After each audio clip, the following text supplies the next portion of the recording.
আজ রেসিপি শুরুতেই সকলকে জানাই গুড মর্নিং। কেমন আছেন সবাই? আশা করি সকলে খুব ভালো আছেন। বন্ধন ব্লগসের আরও নতুন নতুন রেসিপিতে আপনাদের সকলকে স্বাগত। তো আজকে কিন্তু আমি আপনাদের জন্য 3টি চটজলদি মজার রেসিপি নিয়ে চলে এসেছি। তো রেসিপিগুলির নাম প্রথমেই বলি।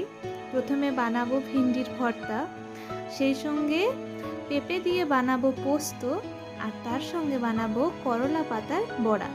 তো এই যে ভেন্ডিগুলো আপনারা দেখছেন, এগুলো আমার গাছের ভেন্ডি। দুটো গাছ আছে, তো রোজ তো এতগুলো করে হয় না। তো এই যে গতদিন 4-5টা ধরেছিল, আর আজকে দেখছি 4-5টা ধরেছে।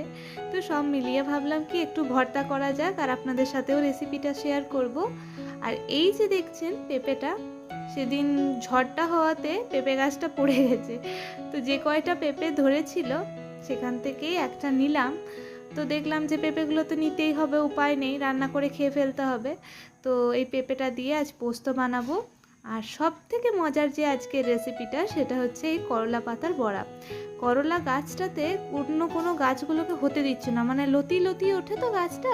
তো সেই জন্য গাছটা এমন লতিয়ে উঠেছে, অন্য গাছগুলোকে বাড়তে দিচ্ছে না। তো এই গাছটাকে আজকে তুলে ফেলা হলো।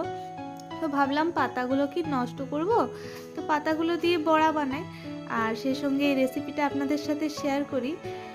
তো আজকের রেসিপি 3টে যেমন হেলদি তেমন কিন্তু টেস্টিও।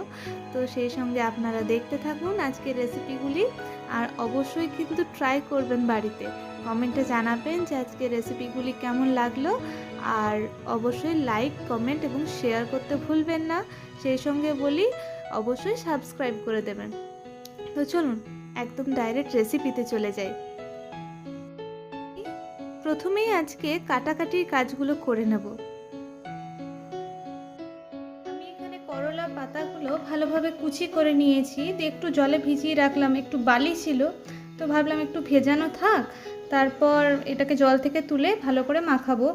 তো এটা তারপরে কি করি সেটা আপনাদের সাথে পরে শেয়ার করছি।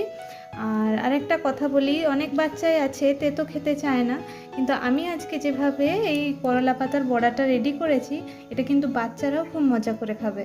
তো এই যে এটা কেটে এদিকে ভিজিয়ে রেখে দিলাম। আর এখানে এই যে ভিন্ডিগুলো নিয়েছি, ভিন্ডিগুলো কেটে এর মাথাটা, লেজের দিকটা পুরো কেটে নিয়েছি। আর গোটা ভিন্ডিটাই এরকমভাবে রেখেছি। এটা একটু জলে শুধুমাত্র কিছু না দিয়ে, নুন টুন কিছু দেবো না, এমনি সেদ্ধ করে নেব। তো এটা আগে একটু সেদ্ধ করে নিই, আর সেই সঙ্গে এটা একটু ঠান্ডা হওয়া পর্যন্ত অপেক্ষা করতে হবে। তো এটা একটু সেদ্ধ করে নিই, তারপরে আবার ফিরে আসছি। এই যে আমি ভেন্ডিটা ভালো করে সেদ্ধ করে নিয়েছি, আর লবণ ছাড়াই সেদ্ধ করেছি। তো এটা এবারে মেখে নেব। বেশি কিছু লাগেই না, একদম অল্প পরিমাণ একটু সর্ষের তেল দিয়েছি কাঁচা, আর সেই সঙ্গে দিচ্ছি পরিমাণ মতন লবণ, আর দেব কাঁচা লঙ্কা। ঝালটা আপনারা নিজেদের পরিমাণ মতন বাড়িয়ে কমিয়ে নেবেন। তো এই কয়টা সিম্পল উপকরণ দিয়ে এই ভর্তাটা যে কি মজার টেস্ট হয়, আর সেই সঙ্গে এটা গরম ভাতে এত ভালো লাগে খেতে যে কি বলবো। তো অবশ্যই কিন্তু এই রেসিপিটা একবার বাড়িতে ট্রাই করে দেখুন। তো এটাকে ভালোভাবে মেখে নিই, আর এর ফাইনাল লুকটা আপনাদের সাথে শেয়ার করি। এই যে ভেন্ডির ভর্তা কিন্তু একেবারে রেডি। তো চলুন এবার চলে যাই নেক্সট আরেকটি রেসিপিতে, যেটা হচ্ছে পেঁপে পোস্ত। এই যে পেঁপে পোস্ত বানানোর জন্য পেঁপেটার যে ওপরের সবুজ খোসাটা আছে সেটাকে ছাড়িয়ে নেব। আর ওই যে ঝড়ে পড়েছে বললাম, এই যে একটা অংশ পেছনের দেখলেন আঘাত লেগেছে। তো চলুন খোসাটা ছাড়িয়ে নিয়ে এটাকে ছোট ছোট টুকরো করে আগে কেটে ফেলি। তো পেঁপেটা আমি টুকরো টুকরো করে কেটে নিয়েছি, আর এরকম রেখেছি। তো আপনারা নিজেদের পছন্দ মতন ছোটো বড়ো সাইজ করে কাটবেন। আর এটাতে আমি আলু দেব না, তবে এটা হেলদি হবে, বিশেষ করে যারা সুগারের পেশেন্ট আছেন তাদের কথা চিন্তা করে আজকের এই রেসিপিটা। তো এটাকে একটু প্রেসারে আমি লবণ দিয়ে সেদ্ধ করে নিয়েছি, আর হলুদ টলুদ কিছুই দিইনি। তো এবারে কড়াতে বসিয়ে দিচ্ছি সর্ষের তেল, আর পুরো রেসিপিটাই তো সর্ষের তেলে হবে। হালকা অল্প মতো তেল দিচ্ছি, দেখে আপনারা বুঝতে পারছেন যে কতটুকু তেলে আজকে রান্না হবে। আর এই যে বড়িগুলো দেখছেন, এই ছোট ছোট বড়িগুলো কিন্তু আমাদের এখানকার স্পেশালিটি। তো এই বড়িগুলো কিন্তু মানে এখানকার যেমন স্বাদ, এরকম স্বাদ কিন্তু আমি পাইনি কোথাও। আর এত মচমচে হয়, গরম ভাতের সাথে আলু সেদ্ধর সঙ্গে মেখেও আপনারা এটা খেতে পারেন, আবার শুধু ভাতের সঙ্গেও খেতে পারেন, সবই কিন্তু খুব ভালো লাগবে। তো এই বড়িগুলো আমি এবারে লাল লাল করে ভেজে নিয়েছি আর এটাকে তুলে নিলাম। এবারে ওই তেলের মধ্যেই আমি দেব কালো জিরে আর শুকনো লঙ্কা, ফোড়ন হিসাবে দিচ্ছি। আর অল্প তেল অ্যাড করলাম, বেশি দিইনি। ওটা রান্নাটা 2 থেকে 3 চামচ তেলের মধ্যেই কিন্তু হয়ে গেছে। তো এই যে ভালোভাবে ফোড়নটা হয়ে যাওয়ার পর যে পেঁপেটা সিদ্ধ করে রেখেছিলাম লবণ দিয়ে, সেটা এর মধ্যে দিয়ে দিলাম। আর এবার আমি এটাকে চাপাও দিয়ে দিয়েছি। এটা একটু পেঁপেটার থেকে যে জলটা বেরিয়ে আসবে আর পেঁপেটার জলটা একটু শুকনো হয়ে আসবে, সেই পর্যায়ে আমি এর মধ্যে দিয়ে দিচ্ছি পোস্ত বাটা। পোস্তটা দিয়ে নাড়াচাড়া করে ভালো করে জলটা কিন্তু একেবারে শুকিয়ে নিতে হবে। আমরা যেমন রেগুলার পোস্ত খাই একটু মাখো মাখো, সেরকম হবে না, এটা একটু বেশ ঝরঝরে মতন হবে। তো পোস্তটা পেঁপের গায়ে লেগে থাকবে, এরকম করে খেলে কিন্তু ভালো লাগবে। এখানে আপনারা একটু শুকনো লঙ্কার গুঁড়োও অ্যাড করতে পারেন, কিন্তু আমি আজকে কোনো লঙ্কার গুঁড়ো অ্যাড করিনি। তো চলুন এটা একটু জলটা শুকিয়ে যাক, তারপর এটাকে নামিয়ে এটার ফাইনাল লুকটা আপনাদের সাথে শেয়ার করি। তো এই যে পেঁপে পোস্তটা আমি নামিয়ে নিয়েছি, আর ওপর থেকে একটু কাঁচা সর্ষের তেল ছড়িয়ে দেব। আর সেই সঙ্গে যে বড়িগুলো ভেজে রেখেছিলাম সেগুলো এর মধ্যে দিয়ে দিচ্ছি, একটু ডেকোরেশনও হবে। আর বড়িটা দিলে কিন্তু ওই যে আগেই বললাম বেশ খেতে ভালো লাগবে। তো এই যে বড়িটা ছড়িয়ে দিচ্ছি। কেমন হয়েছে বলুন তো দেখতে? অবশ্যই কিন্তু জানাবেন যে আজকের এই রেসিপিটিও আপনাদের কেমন লাগলো। চলুন এবারে আমরা আজকের সবথেকে মজার রেসিপি, যেটা বাচ্চারা একেবারেই খেতে চায় না যে সবজিটা, কিন্তু আজকে আমি যেভাবে বানিয়েছি বাচ্চারা কিন্তু অবশ্যই খাবে। তো এই যে আমি পাতাগুলো নিয়ে নিচ্ছি একটা বোলের মধ্যে, কুচি করে নিয়েছিলাম, তা তো আপনারা আগেই দেখেছেন। এবার এর মধ্যে দিচ্ছি পেঁয়াজ কুচি, পেঁয়াজটা একটু বেশি করে দেবেন, খেতে ভালো লাগবে। তারপর দিচ্ছি গোটা জিরে আর হলুদ গুঁড়ো।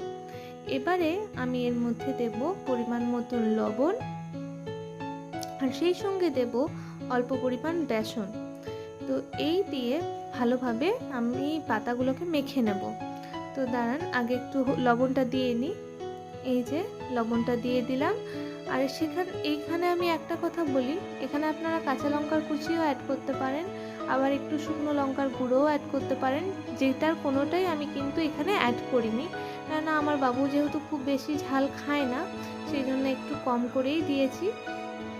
এই যে আর তারটা ভাজার পর আমি আবার আমারটাতে আপনাদের দাদারটাতে একটু কাঁচা লঙ্কা কুচি দিয়েছিলাম।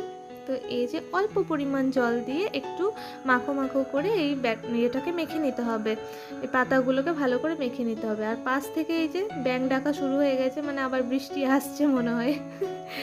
তো যাই হোক, ভালোভাবে মেখে নিয়েছি। আর এবারে ছোট ছোট বড়ার আকারে কিন্তু ভেজে নেব। একটু মেখে রেখে দেবেন, তাহলে কি হবে, পাতাগুলোর থেকে নুন দেওয়ার কারণে যে জলটা বেরোবে তাতে এই মাখাটা কিন্তু আরও ভালোভাবে সেট হয়ে যাবে। তাহলে বড়াগুলো যখন ভাজবেন তখন কিন্তু খুব মচমচে হবে আর খেতেও খুব সুস্বাদু হবে। তো এই যে চলুন এগুলো এবার ঝটপট ভেজে নিই। করলা পাতার বড়া ভাজার জন্য আমি কড়ার মধ্যে সর্ষের তেল গরম করে নেব। আর এটা সর্ষের তেলে ভাজলেই কিন্তু বেশি খেতে ভালো লাগে, সাদা তেলেও ভাজতে পারেন কিন্তু অতটা স্বাদ আসবে না। তো এই যে কড়ার মধ্যে একটু সর্ষের তেলটা গরম করে চারপাশে একটু ছড়িয়ে নিলাম। এবারে ছোট্ট ছোট্ট করে বড়ার আকারে এগুলো দেব, আর উল্টে পাল্টে একটু লাল লাল করে ভালো করে ভেজে নেব। যখন ছোট ছিলাম তখন কিন্তু একেবারে এই সবজিটা খেতে আমার ভালো লাগতো না, কিন্তু ধীরে ধীরে সময়ের সাথে সাথে আমি কিন্তু এটা খেতে শিখেছি। বিশেষ করে বিয়ে হওয়ার পর এটা কিন্তু আরও ভালো করে খেতে শিখেছি, কারণ আমাদের শ্বশুরবাড়িতে দেখি সবাই এই সবজিটা মানে রান্নায় খাই, প্রায়ই রান্না হয়। তো তারপরেই আমি শিখেছি। সেই কারণে আমি আমার বাবুকে কিন্তু ছোটোর থেকে একটু তেতো খাওয়ানো অভ্যাস করাই। সে কিন্তু প্রথম প্রথম খেতে চাইতো না, কিন্তু এভাবে নানা রকম মজার রেসিপি করে দিলে দেখি সে খায়। তো ছোট বাচ্চা তো নানা রকম করে দিলে তাদেরও ভালো লাগে। আর একটু উল্টে পাল্টে রান্না করলে না দেখবেন নিজেদেরও ভালো লাগে। তো এই যে আমার এই পিঠটা ভাজা হয়ে গেছে, আর ওই পিঠটা ভেজে চলুন নামিয়ে নিলাম। এই যে বড়াগুলো দেখেই নিশ্চয়ই বুঝতে পারছেন যে কতটা মচমচে হয়েছে। অবশ্যই কিন্তু এই রেসিপিটি বাড়িতে ট্রাই করুন, আর ভালো লাগলে লাইক, কমেন্ট, শেয়ার করুন, আর সেই সঙ্গে সাবস্ক্রাইব করতে কিন্তু একেবারেই ভুলবেন না। আপনাদের সঙ্গে দেখা হচ্ছে আবারও নেক্সট ভিডিওতে। ততক্ষণ সকলে ভালো থাকুন, সুস্থ থাকুন। ধন্যবাদ।